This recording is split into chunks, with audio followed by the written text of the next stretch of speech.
Hello, this is Sandra Gropey with Community Forum. Today I have two fabulous guests from AAA Northeast.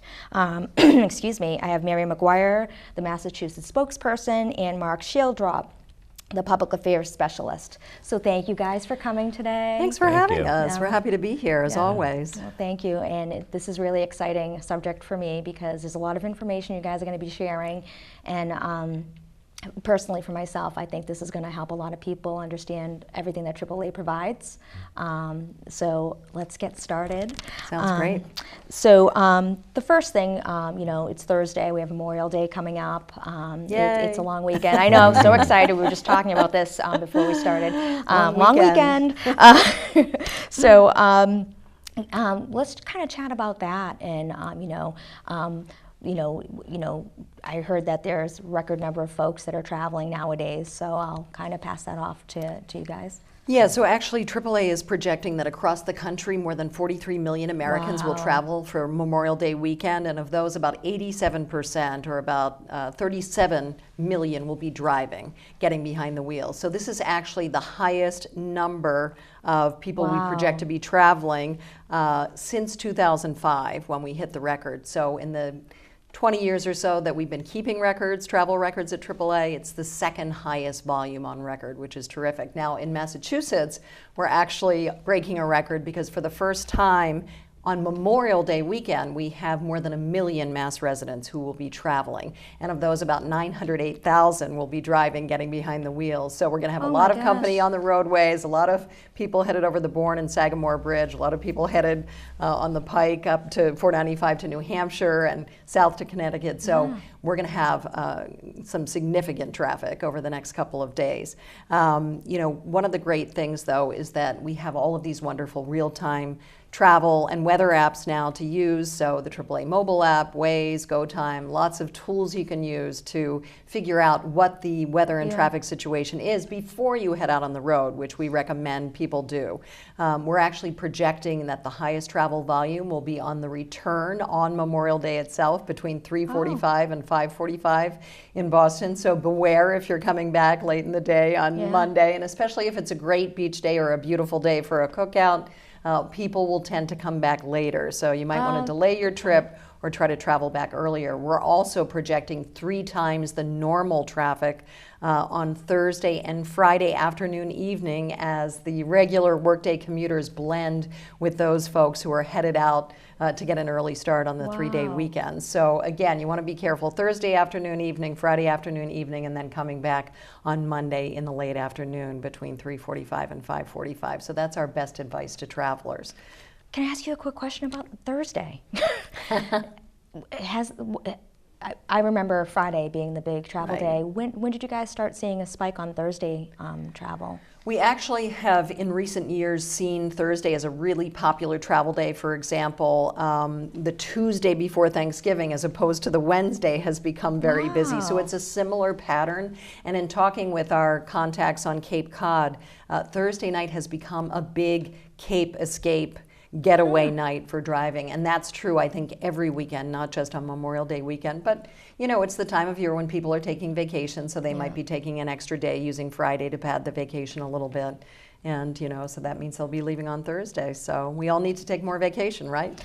We all need a break. That's right, we all need a break. No, and I think that's great. And I guess that could attest to when you said later time people come home. But I guess some folks can be working on a Thursday and say, I'll head out a little early and just shoot over and have all day Friday instead of sitting in traffic on a Friday. Right, or they may only be heading out at 4 or 5 in the afternoon. One of the great things, and the reason why we see 87% of people driving, is that gasoline prices are relatively low to moderate. We've been trending downward. We've actually been flat this week, the same price, $2.80 a gallon, week over week. And Mark can tell us a little bit more about gasoline prices. That'd be fantastic.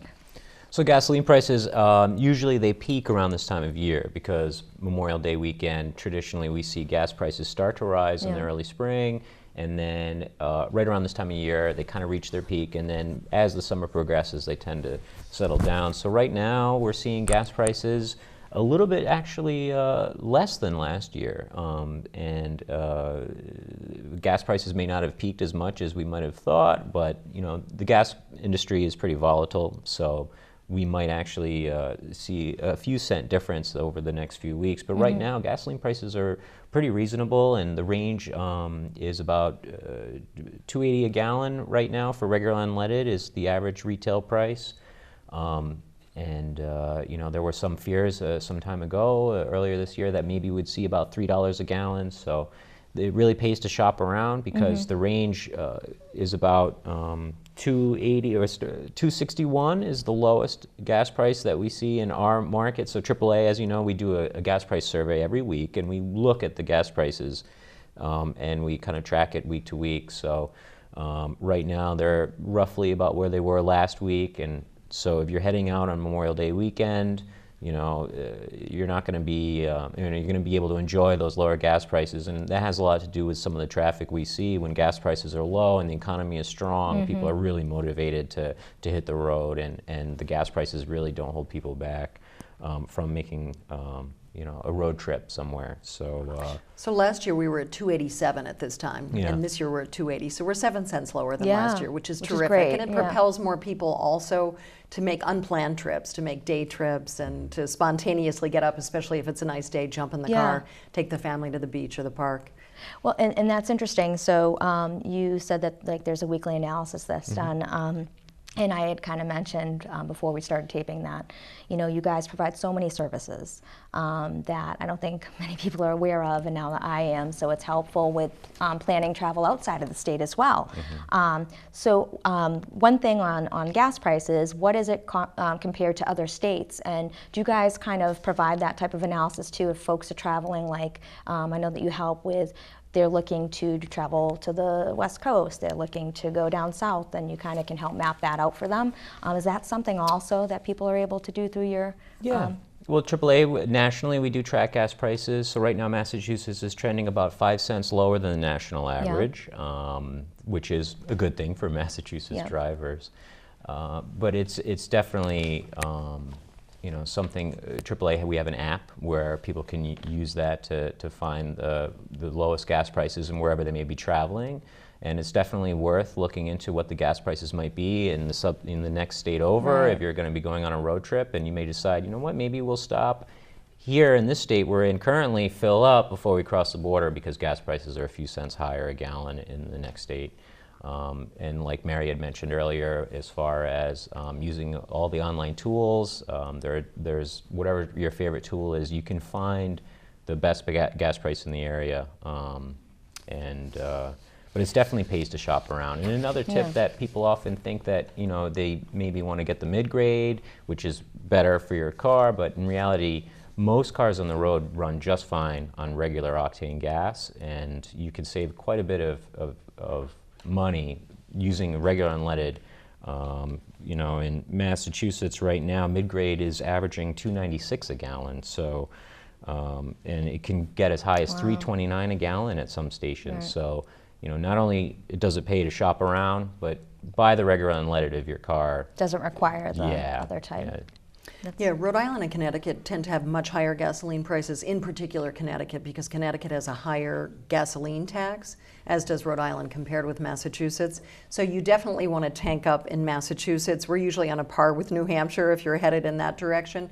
But, you know, one of the really good things to do at this time of year as we're headed into the holidays is to tank up early before the weekend, because as demand increases during the weekend, the prices tend to tick up a bit. So that way you protect yourself. You get the most competitive price before the weekend gets underway. Yeah, I think that's great to consider and think about, especially I'll be doing a trip in July down to the Outer Banks, and I'll be looking at utilizing some of these tools just to kind of have an idea of all that, because it can add up, right? Yeah, and we do the triptychs, as you mentioned. Yeah. So I did not know you guys did. So not to overshare, but yes, I have my in-laws who retired, and they did a cross-country trip driving, and we all felt much better knowing that they had gone through AAA and did they mapped it all out and had all this information and knew where they were going to stop, where they're going to get gas, what they were going to, it was just amazing to Hotels, see. restaurants, Everything. construction, all of those kinds of Yes. things. It does give you a nice sense of security, and of course we have the triptychs online Yes. as well.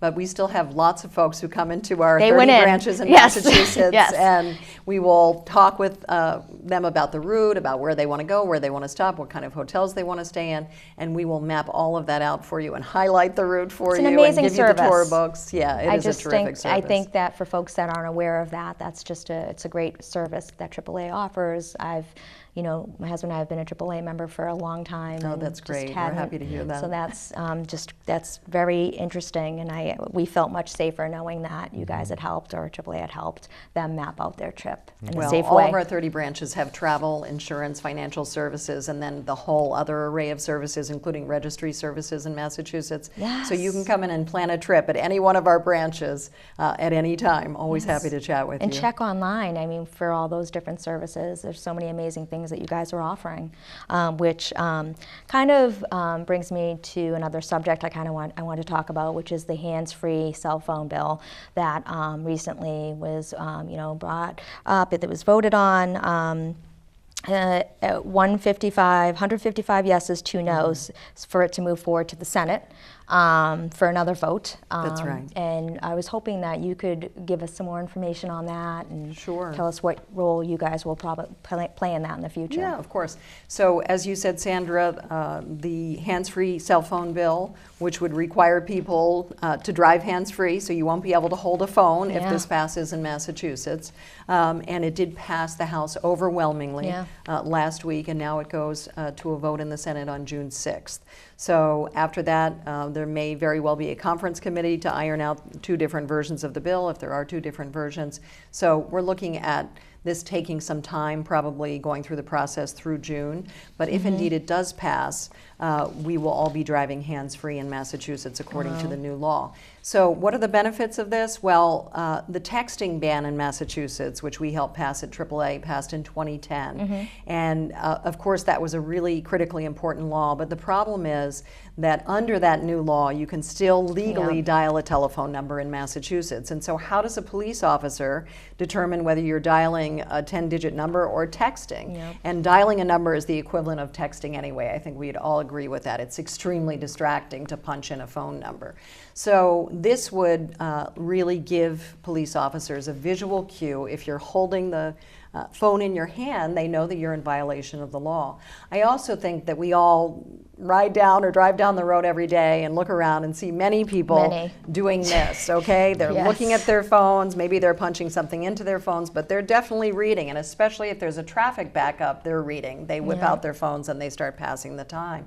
And that's illegal in Massachusetts. You can't compose, send, or read a text message. So if you're reading your phone, that's illegal. And don't forget, if you're holding the phone in your hand, you're distracted by that. We need all of our faculties to focus on the road. Right. Driving is challenging. Driving in the Boston metro area, I think we'd all agree, is challenging. We don't need the distraction of a smartphone. And there are other distractions in the car as well. Children in the back seat, or a baby, or tuning the radio, or eating. I mean, there are many distractions. I've seen people doing makeup That's right, in traffic, which is a little I scary saw a and gentleman distracting. reading the newspaper in traffic No recently. way. Yes. Wow. Yeah, exactly. I saw somebody playing the trumpet on 495 North. Yes, Stop. I did, a driver. And I wish I hadn't been driving, because I would have taken a picture and used it in the traffic safety presentations that we do. Wow. But so this, in a nutshell, we believe will cut down on the level of distraction. It will force people to stash their phones. They'll have both hands on the wheel, and hopefully they will have more attention on the road. We believe at AAA that hands-free is not risk-free, so the conversation itself remains distracting. And we would urge drivers to really limit all phone use, even hands-free cell phone use in the car. Because if your mind is on your conversation, it's not on the road, and your focus and your attention belong on the road, not on your conversation, not on your phone, not on the radio, not on your kids. Certainly, I'd agree with that. And I know that this has been in talks for quite a a long time discussing components of it, and you have the hands-free component to it, but also within that bill was that if it was an emergency, there would be an exception. Right. Things like that. So it's, I know some folks will say, what happens if this? What happens with that? So there was a lot of discussions around this that folks were having, and I, was hoping to understand better AAA's part in helping to message that when it does happen and it gets passed, which I'm, sure it will. Yeah, that's a great question. So we've been working with a number of other stakeholders, Boston Children's Hospital, Safe Roads Alliance, legislative proponents, the Highway Safety Division. We've been working with them for a long time, for quite a few years, to pass the hands-free cell phone bill. So we're really excited that we're at the precipice at this point. We're really moving along. The Speaker, Robert DeLeo, has said he wants the bill to go, and of course it did pass the House, and the Senate has been supportive in the last 2 sessions, so we're very optimistic. And in terms of what our role will be, it could be a press event, it could be written materials. We always try to attach some kind of education and awareness campaign to a legislative initiative. For example, we're in the process of providing written materials to the marijuana dispensaries that focus on the issue of marijuana and driving, the dangers of driving high. So that's something that we're working on now, and again, we're working on that with a number of other stakeholders, including the Cannabis Control Commission and the Highway Safety Division. Wow. So, you can pass a law, and that's incredibly important, and enforcement is important, but education and awareness are equally important. Certainly, and I know that with that law and what you were just talking about, you guys are working on that with some school systems, right? Rhode Island, was it? And trying to, bring awareness to children in those school systems that are getting their licenses. Yeah. It's actually, the name of the program is called Shifting Gears, the blunt truth about marijuana and driving.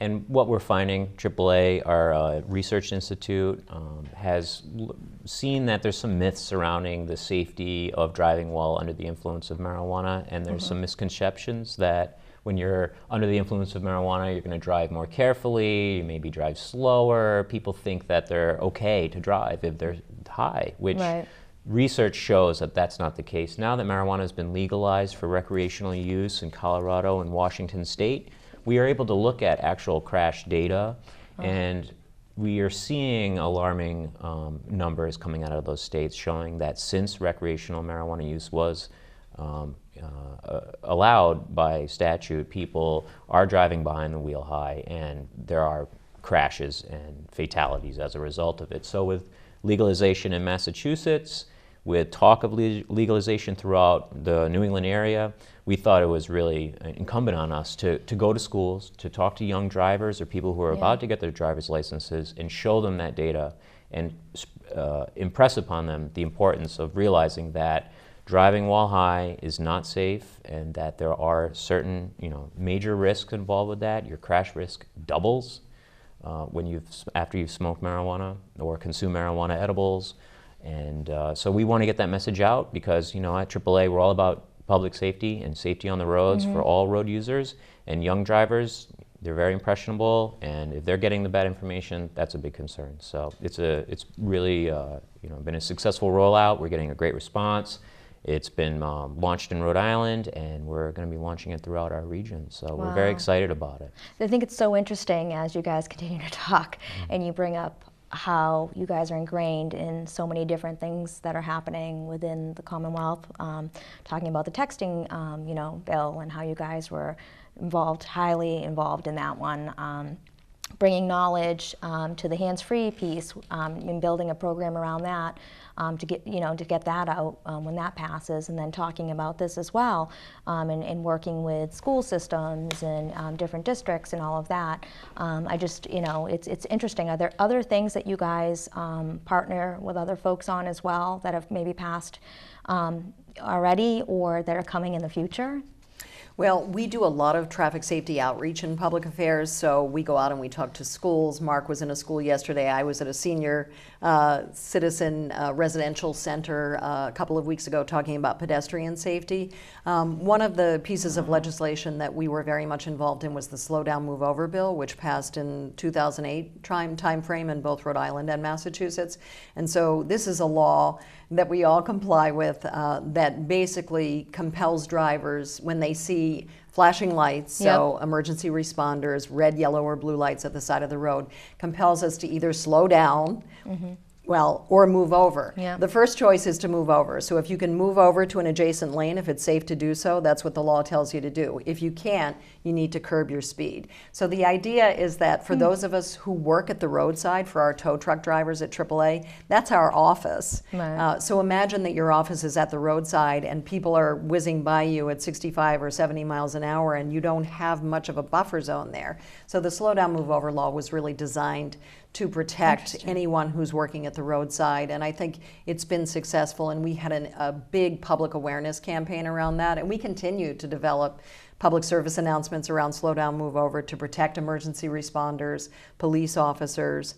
More police officers actually die from crashes than die from gunshots or gunfire. So it's really important for all of us to remember that law, and that was a law that certainly involved a big public relations campaign on our part. That's amazing. That's quite interesting to see. You guys are just involved in so many movements and things that for public safety, which was quite fascinating. We try. That's our mission. Yeah, and quite honestly, when we AAA for us is now I have a broader understanding with my in-laws, but we knew if the battery died in the car, you call AAA, right? Or you have a flat tire, you call it. There's so much more to it, and I think that, in this day and age, there's so many automated ways to find that information through AAA as well. Well, go to AAA.com and you'll find out what we're all about. All of the information is on there. But you're absolutely right. Road service is the cornerstone of the organization. It's how we began. It's how we started. But we're so diverse now. So as I said, we have insurance, travel, financial services, and then a whole array of member service counselor functions in every single branch in Massachusetts. So for example, if you need college loan counseling for your prospective college student, if you want to refinance your car, which a lot of people don't even realize you can do, if you need travel insurance, if you want car insurance, homeowners insurance, if you want to plan a cruise, if you want to plan a road trip as your in-laws did, all of those things, if you want discount movie tickets, if you want to renew your license and registration, as long as it's a routine renewal in Massachusetts, you can do that. We also are providing Real ID now for more than a year. That's a which big is deal. A huge undertaking. A big deal. So everyone by 2020 who flies domestically or who goes into a federal building and needs to show an ID must have the new Real ID by October of 2020. So we've been very, very busy in our 30 branches in Massachusetts with Real ID, and we just started doing it in Rhode Island as well. Wow, I just got the Real ID. I needed it for my birthday. It was in December, and there's quite a bit that you need. So it's nice to know that you guys offer it too, because there's limited hours at registries, or if you work in a certain location, and if you're closer to a AAA location, maybe you can pop in there instead. So it's nice to have that option. Yeah, we call it your neighborhood RMV. That's AAA's role in it. I had no idea. Yeah. That's so great. And can I ask something I knew from a while ago, Disney trips. Do you guys offer something I don't think a lot of folks know, discount tickets? We do. In fact, we're one of the few partner vendors for Disney. And so if you're going on a multiple day trip to Disney, as Mark just did, and you buy the park hopper tickets, you can save a significant amount of money on your Disney tickets. So by all means, come to AAA if you're going to spend multiple nights or days at Disney going to the theme parks. You definitely want to take advantage of the discount multiple day passes that we offer. Especially if you haven't gone to Disney before, or you haven't gone in a long time. The travel agents know all the new rides. They know what places to avoid because of crowds, like with the upcoming opening of the Star Wars land. You can't wait, but you're going to have to wait a long time when you get there because the wait times are going to be astronomical. The new Toy Story land, that recently opened. So Yeah. your travel agent will give you tips on where to eat, how to balance a day, because it's almost overwhelming when you go. There's so Sure. many things to do. There's so much to see. You want to get as much done in a day, but it can be exhausting, especially when you have small kids. So Yeah. the travel agent, they're right at the end of the phone, even during your trip. So I think that's a good tip for folks that are listening. Even if you're planning a trip this summer or for next year, AAA can help you with planning that out, but also you can get discounted tickets. right. And people don't realize the services, many of the services we offer, such as the travel agent services or the college counseling services, are free with your membership. You've already paid for it, so it's not an additional fee. Now, if you're going to get a loan or there are some services where there's going to be a cost, but some of these amazing services, the college counseling service, for example, it's thousands of dollars if you were to go get that in the private market. Yeah. We have experts. Can I ask waiting. how long has that been happening with AAA? Has that been offered, I guess? Oh, for many years, and we also offer foreign currency, for example. I just had a daughter who went to Europe, so I was able to get all of the currency for her there. And again, it's free with membership. There are no fees attached. It just takes a day or two to get the currency. So there are so many services like this, and as Mark says, you get to interface with a real human being, and certainly there's plenty to be gained from booking online, but the advantage we offer is that you've got the expertise of the travel agent who has stayed in the hotels, who's gone to the restaurants, who can tell you what the great tours are. There's all this great institutional knowledge among our travel agents. And the other thing is, we're finding that a lot of millennials even are too busy to book their own travel, and so they want to simply outsource it to someone else, and that's what I've done. I did a trip to Scotland in August, and they helped me book a lot of the things that we did. And if you want to do an Airbnb, if you want to do a hotel, there's a lot of diversity that we offer. I think that's great, especially for a first-time traveler. If you don't know all of the areas, and that can be hours and hours of just researching online and trying to figure that out, and then looking up feedback on those locations, whereas you can work with one of the agents, they can help you with all that, and they already know that information. They can save you a lot of time, and if they know your preferences, we have people who've been working with the same agent for many, many years, and so they come in and there's an immediate relationship there, and the agent knows exactly what that person wants. And we offer great discounts on river cruises, cruises to the Caribbean as well, so lots of great AAA discounts out there on travel. Very exciting. I'm so excited, especially considering we're doing a long road trip over the summer. So this is great. Great information. Okay, so the key thing I think to talk about is the things to do over the summer. The spring is here, so we can talk about that, but the summer is coming up too, and I know people are planning far ahead. And we have some clips also of some things to do. So thinking if we can jump over to those clips and just check out Connecticut no, not Connecticut, sorry. Mass is the first one on the clip, Cape Cod, South Coast, and we'll go through those. And then let's talk a little bit about all of that. That sounds fun. Yeah, so Mark and I are going to sort of take turns here talking about some of the different attractions. So certainly the Cape Cod Rail Trail is just a tremendous attraction. It goes from Yarmouth all the way out to Wellfleet. I've ridden the rail trail, and it's wonderful scenic. As you can see in this photo, there are many portions of the trail that are on or near the water. You can stop in Brewster, you can stop in Dennis, you can stop in towns along the way, get some ice cream, which you can then work off by riding the bike. So we really recommend the Cape Cod Rail Trail. It's not too crowded generally from my experience, and it really is fun. And by the way, if you don't have a bike, there are plenty of bike shops along the route, especially the one I usually use is the one in Dennis near Patriot Square, so you can actually rent a bike to make your way on the trail. Mark's going to talk about Nickerson State Park. Yeah. Great. So Nickerson State Park, it's a real pretty impressive place. So Samuel Mayo Nickerson, he was a wealthy Chicago businessman.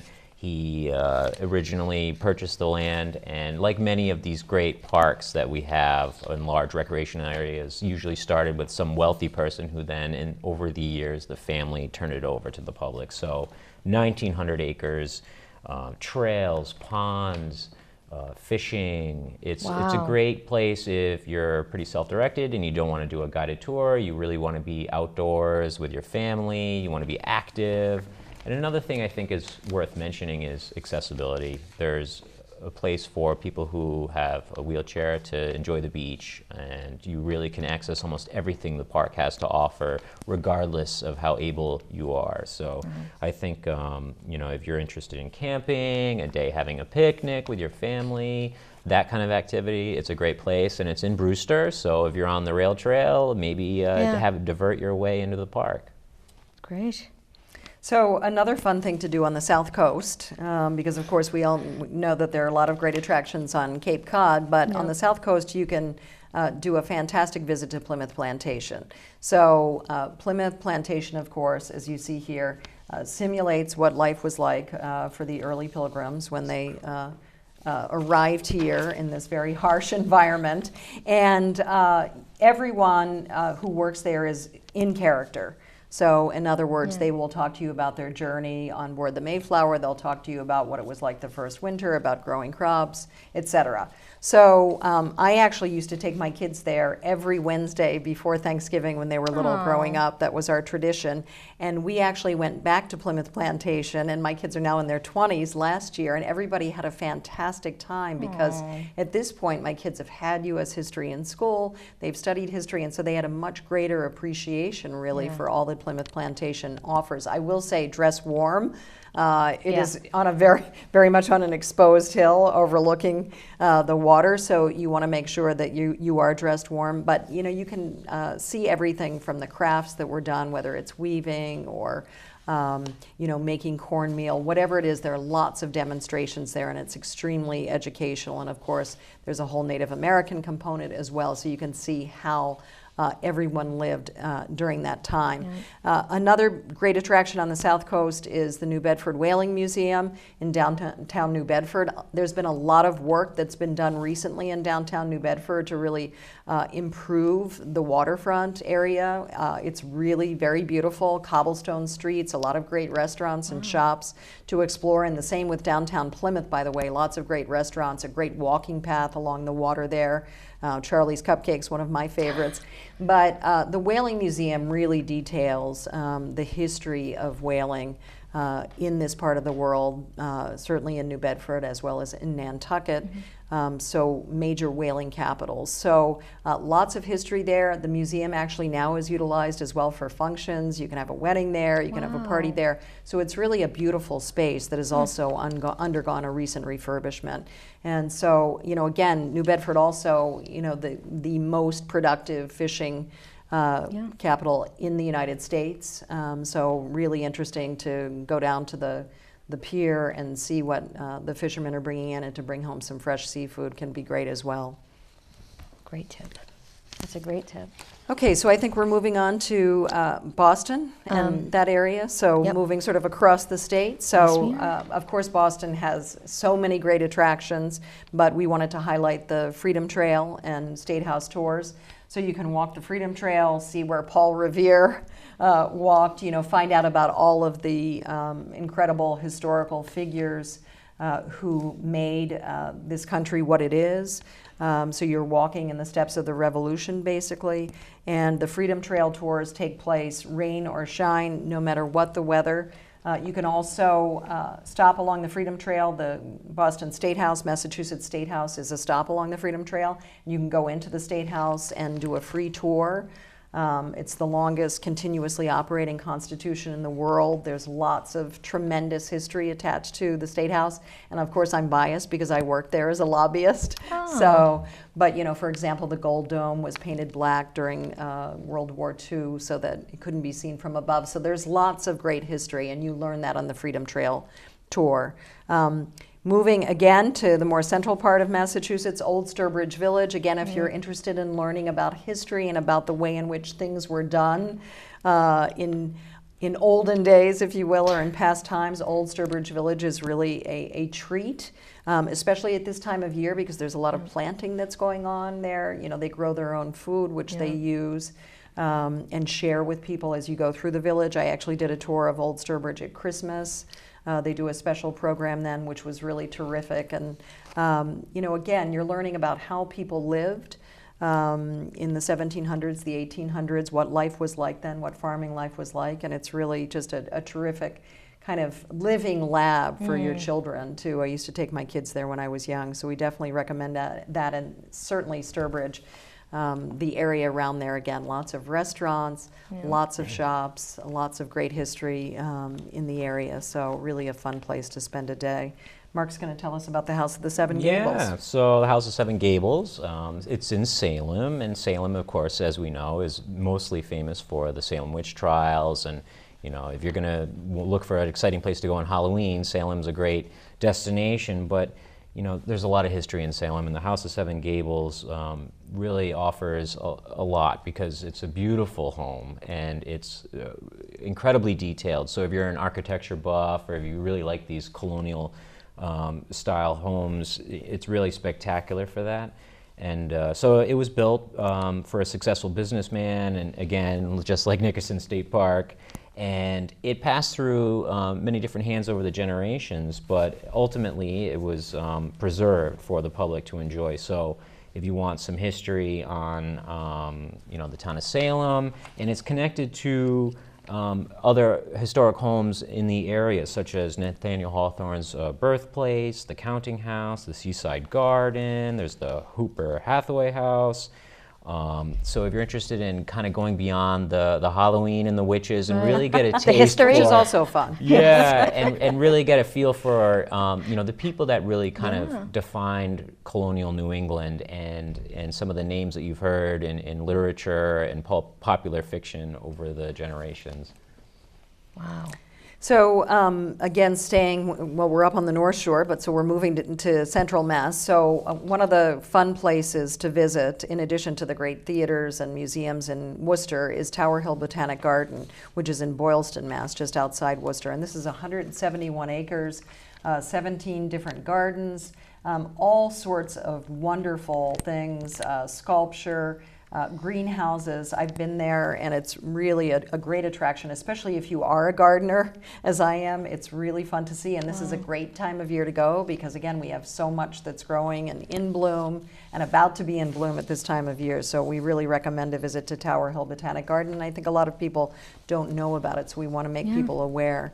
And Mark's going to talk about something else that people might not be aware of, and that's the Discovery Museum in Acton, Mass. Yeah, and my two daughters would probably tell you this is a fantastic place to go because they just recently went with their cousin and my wife and my sister-in-law, and they came back raving about the Discovery Museum in Acton.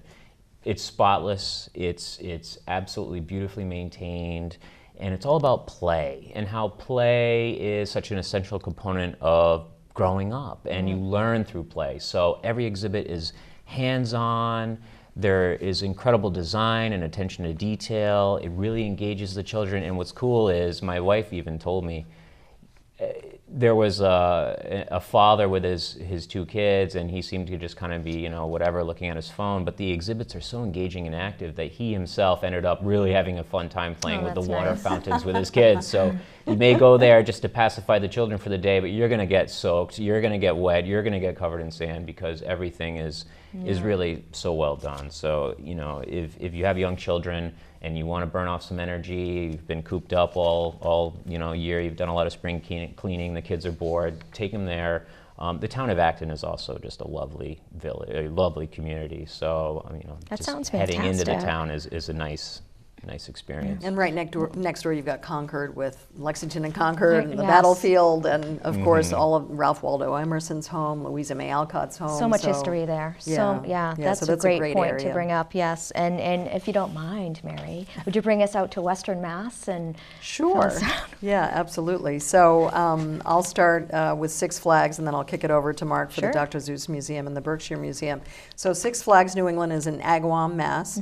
And what can I say? I mean, I think we've all had the experience of, you know, almost dying on a roller coaster or feeling like we were going to die or being scared to death. So you can see some of the really big coasters there. And really, that's what Six Flags is known for, are the really big, scary coasters. So that's why my kids always love to go. So there's a water park there as well, so you might want to wait until it's a little warmer if you're going to utilize the water park. But Six Flags, just always a great attraction and a super day of fun, especially if you're a daredevil. You're going to love Six Flags. Yeah. And Mark, tell us about the museums. Yeah, so you know, I'm a little museum heavy here. Maybe I'm a bit of a history buff, but you know, that's one of the advantages to living in New England is we have so much rich history, and you turn a corner and there's probably something fascinating to discover.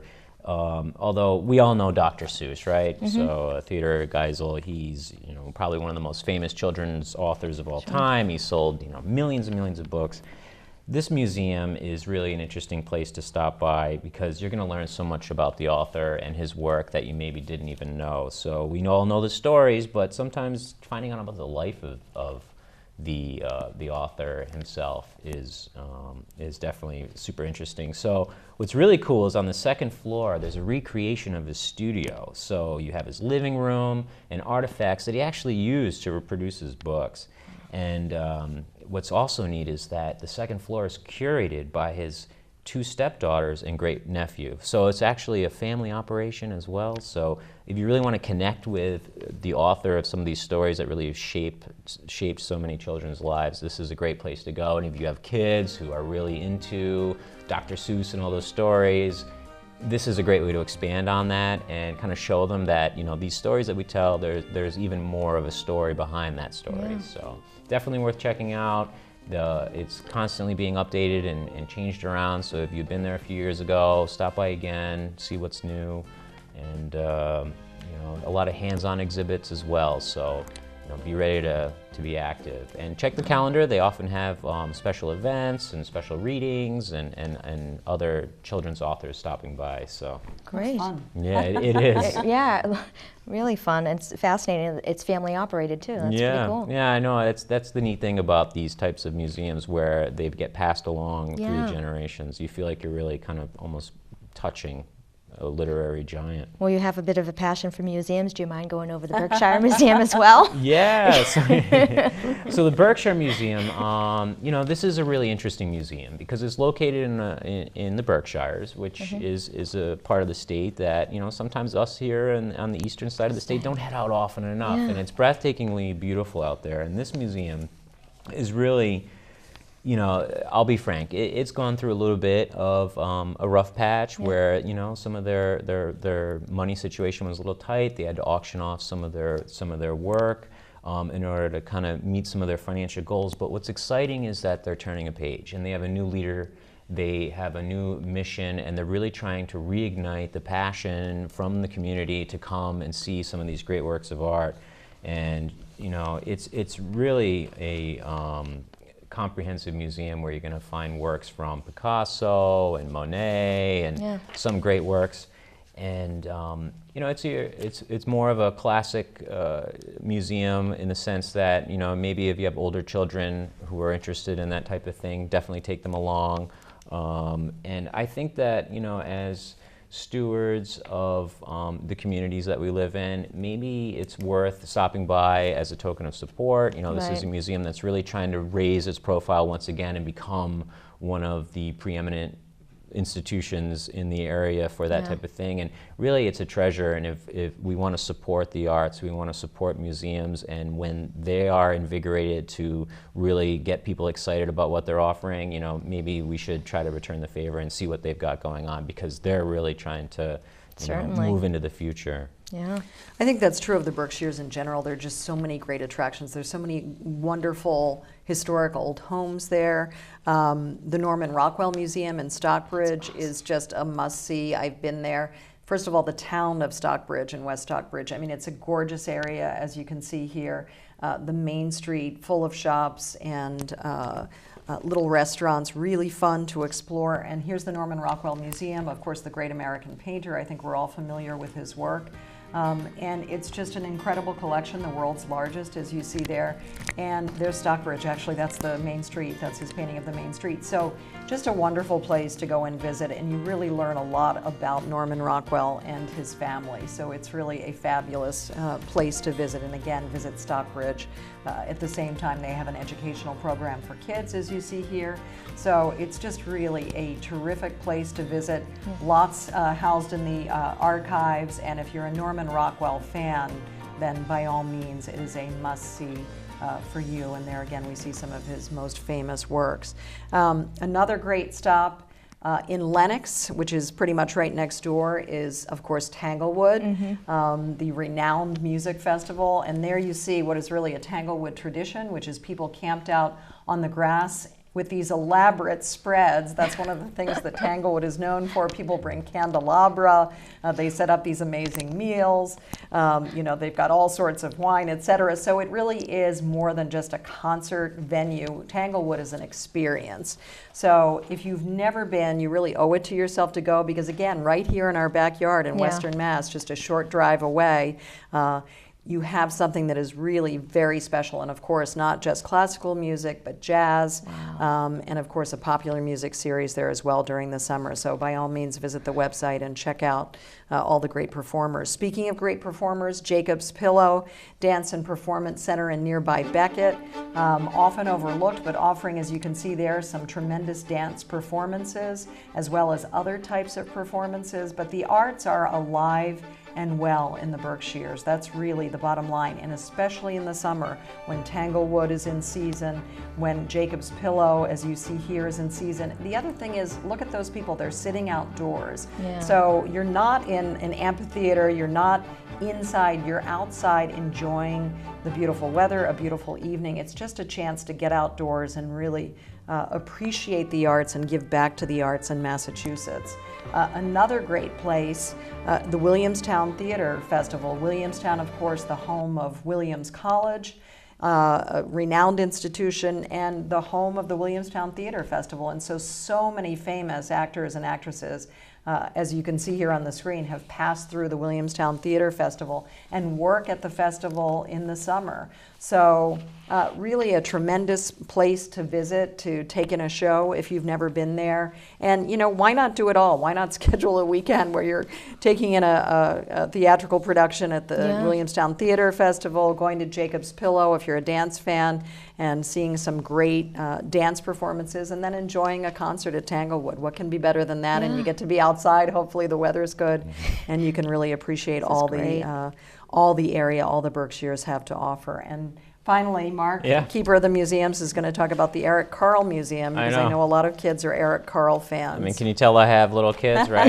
This is what I come up with. So Eric Carle, the author of The Very Hungry Caterpillar, we all know and love that story where the caterpillar eats his way through all the different fruits and vegetables and sweets, and then finally, you know, evolves there. So Eric Carle, he's the author of hundreds of amazing picture books, and really this museum's a celebration of the picture book.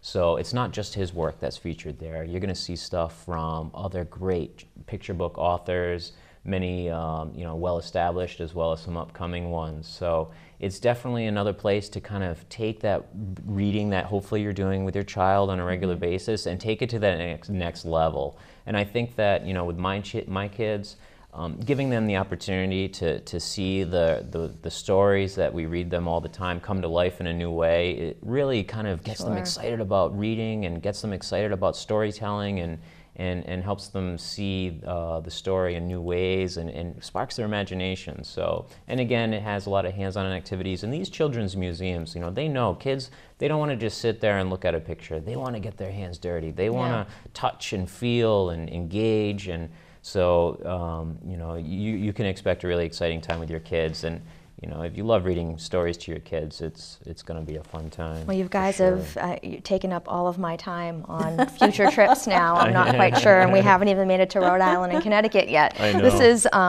this is wonderful. And again, there, you know, with all of those pieces, I'm marking up the sheet, going check, check, road trip, road trip. Planning your future You know, trips. I am. Could you tell us about? I'm excited to hear about some things in Rhode Island. What's coming up like down there? Yeah, you know what? We better burn through these fairly Yes. quickly because we only have 9 minutes left. Yep. So I'll talk about the Newport Mansions and the Cliff Walk all in one, and, Yep. and some of these other attractions, and then I'll kick it over to Mark.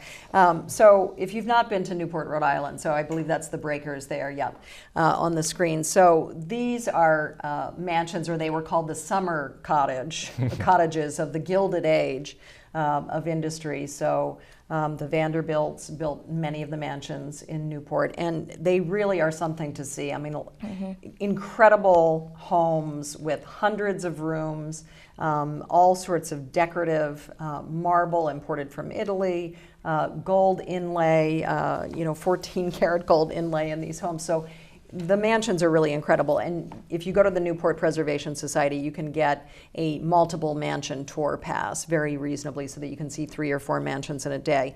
Very close to the mansions. In fact, the Cliff Walk is a 3.5-mile walk along the ocean, which is absolutely gorgeous, one of the most stunning places I've ever seen in my life.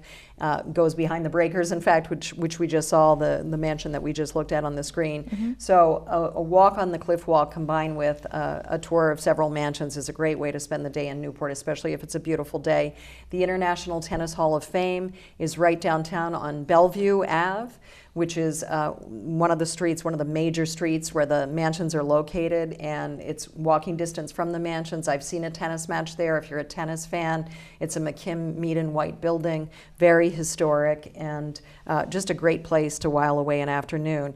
Not much further away, down Ocean Drive, which is an incredibly beautiful drive, again, comparable to driving the coastline in Monterey, California, or something like that. That's how beautiful Ocean Drive is in Newport. Lots of places to stop, picnic, kite flying is very popular there at many stops along the way. But Fort Adams State Park is located along Ocean Drive, and this is home to the Newport Folk Festival and the Newport Jazz Festival, both of which are world-renowned festivals. Folk singers from all over the world flock to the Newport Folk Festival, and similar jazz artists from all over the world flock to the Newport Jazz Festival, which is typically in August. So a great way to see the Jazz Festival is by boat, if you have a friend with a boat or if you have a boat. And speaking of boats, Mark's going to tell us about the Kayak Center in Wickford. Yeah, so I grew up in Rhode Island, actually in southern Rhode Island, so this is kind of my home turf, and the Kayak Center is they have 2 locations, but if you've ever been interested in kayaking but maybe a little timid and you're a little concerned, go, because they will get you in the water, they will get you in a place that's calm and safe, and you can explore Narragansett Bay and all the interesting coastal ecological highlights where you can travel along the marshes and see wildlife and get some exercise. And kayaking is one of those activities where I think people underestimate how accessible it really is. So you can go there with nothing, and you can rent a kayak, you can go on a guided tour, you can get the training you need just briefly before you head out. And if you're an active, avid kayaker, you can go with them, and they will show you the best places to go. And it's really something to behold, to actually get in the water. A lot of times when we think of the shore, we think of it from the perspective of standing on the land and looking out. But once you're on the water, seeing the land from the water's perspective, it's really something, because then you realize how close these island and bay communities really are from each other. Even though it seems to take 20 minutes to get there by car, you can see they almost touch by sea. Yeah, that's great. Now we have a lot more to cover, so I'm just going to take a pause. We have 5 minutes left. Yep. So, and then one other thing, if you want to enjoy the sea, another thing is a lighthouse tour. So that's something we recommend. There's a couple companies that do that, but I think Rhode Island Bay Cruises is a good place to start. Now, they will take you to some of the numerous lighthouses that dot Narragansett Bay. And what's really exciting about this is you get a chance to head out on the water. You might see some seals sunning on the rocks in the morning if you head out early. And each one of these lighthouses has an incredible story behind it. So you might hear about, all the storms and everything else that they've had to survive. So definitely check it out if you want to spend more time on the bay. Great. And then lastly, if you're going to be in Rhode Island, maybe stop by the Ocean House in Watch Hill. And that's one of our AAA 5-star Five Diamond establishments. And if you're just looking for a place to kind of unwind and have that sort of spa luxury experience, it's definitely a good place to headquarters. I've checked that one off on the list. That's an amazing property. It really Taylor is. Swift has a house right next door. Yep. So you might bump into A her. little tidbit of information you threw in That's there. right. Oh, so we have a few more in Rhode Island. Oh, okay. I thought you wanted to do your sponsors. So but, yeah, I'm going to jump on that. And, nope. Okay. So another great spot to visit, in addition to the Ocean House, which is an incredible place, all reconstructed to reflect exactly as it was historically. Block Island, a great place to visit. You can take the ferry from Point Judith or from a number of different locations, which are really fun. And then finally, I'll just mention Waterfire in Providence, which is really something that has put Providence on the map. This is the creation of Barnaby Evans, who went to school in Providence, and this has really become an international sensation. So if you haven't been to Waterfire, basically there are pyres set up all along the rivers that converge in downtown Providence, and they're set ablaze, and you can travel down the rivers on a wood boat, for example, and you can help light the fires, but there are gondolas, there are any number of different kinds of boats that you can actually hit the river on to enjoy Waterfire. And the great thing is that it's free, and as you can see, people come down, they stand on the bridges downtown. There are lots of places to sit, and all the restaurants come out and bring their food, and you can have dinner, a nice casual dinner as you're enjoying Waterfire. And there's always a theme, and there's always a theme music that goes with each Waterfire. There are veterans Waterfires, breast cancer Waterfires. There are all sorts of themes throughout the course of the spring and summer and even into the fall. So don't miss Waterfire if you've never seen it. That's wonderful. So we do have a couple minutes left. If we want to just quickly go through a couple Connecticut stops that you guys recommend, that'd be great. Sure. So we'll start with Mystic Seaport, and then I'm going to kick it over to Mark for the Mystic Cruises. So Mystic Seaport, if you haven't been there, again, a recreation of an early sailing village, actual ships there in the harbor. The seaport is just great fun, very similar to Plymouth Plantation in that it recreates that feel and look of an early sailing village. Lots of village artisans and craftspeople and shops there. And downtown Mystic itself is also really fun. The drawbridge is there, Mystic River, Mystic Pizza, made famous in the movie, is really great. Lots of shops and places to go to, lots of places to stay, lots of restaurants. So just really fun. And Mark, you can tell us about the Mystic Cruises. Yep, and while you're in Mystic, maybe think about hopping on a cruise, and you can slide along the waters in a private charter. It's BYOB. So maybe a bottle of wine with a loved one to enjoy the sunset and really have a nice romantic evening on the water. It's ideal for couples, really. So I definitely say get a babysitter or leave the kids at home if you can. And also they're accessible. So if you need some help getting around, or if you're in a wheelchair, give them a call. They will accommodate you. So it's definitely a great place to enjoy the water in Mystic. That's amazing. There's so many great places that you guys have mentioned. I don't know, I'm sure everybody that's watching has a list that they started at home, or are going to play this back again, record it or whatever, or go on the AAA site to get a lot of this information. That's right. Yeah, and there's my email on the screen, so you can contact me. I'm happy to give you information on any of these fantastic destinations. You can also call my cell phone there, which is listed on the screen. So we're happy to talk to you, or simply stop into a branch in Rhode Island, Massachusetts, Connecticut, and our travel service counselors are happy to talk to you. Great, great. So again, don't forget to reach out to Mary with any questions, but we're wrapping up. It went by so fast. I want to thank the both of you, Mary, Mark. This was very informative. I had a great time. Thanks for having talking us. to you guys, Yeah, and look forward pleasure. to using AAA services. Great. Do want to thank everyone for watching and give a big shout out to Mike Hammond, Jeff Pickett, Dave Young, CJ Mullen, Roy Cohen, especially sending best wishes to Leo McGowan. We miss you. Have a great day, everyone. Thank you.